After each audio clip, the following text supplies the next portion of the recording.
So go back to this rising chief executive. First 90 days, what do they need to do to establish themselves in that position? I think now, and again, looking back, and I'm 4 years in the post, I think one of the things I would say to anybody in an organization being promoted from within to the top job is actually you've got such a huge benefit of that inside knowledge, but maybe in that first 90 to 100 days, act like an outsider. So I think if you come in with the lens of what would an outsider do, but with the benefit of the insider knowledge, you've got such an advantage, therefore, over others.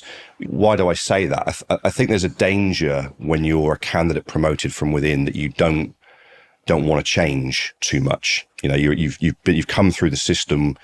That system's obviously served you pretty well if you've now arrived at the top job. Why would you change too much too quickly? I think that can be quite a dangerous view.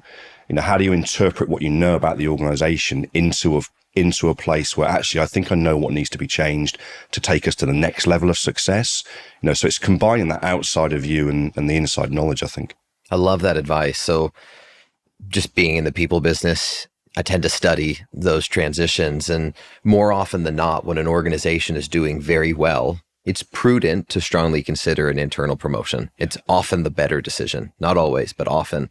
When it's not the better decision, the insider usually derails to a more significant degree than the outsider would have derailed. And I find oftentimes it's, to your point, they never put on the outsider viewpoint, or they might have continued their job. They might have stayed chief revenue officer, but with a CEO title, or stayed CFO, but with a CEO title. The other pieces I've noticed is that sometimes that outsider, or all times those outsiders would have had a meeting with the board to say, hey, what's expected? And here's how I'm going to measure myself, and here's how I think you should measure me. The insider doesn't always do that. The insider just sometimes presumes, hey, I got promoted because they think things are going well. They never actually established success metrics.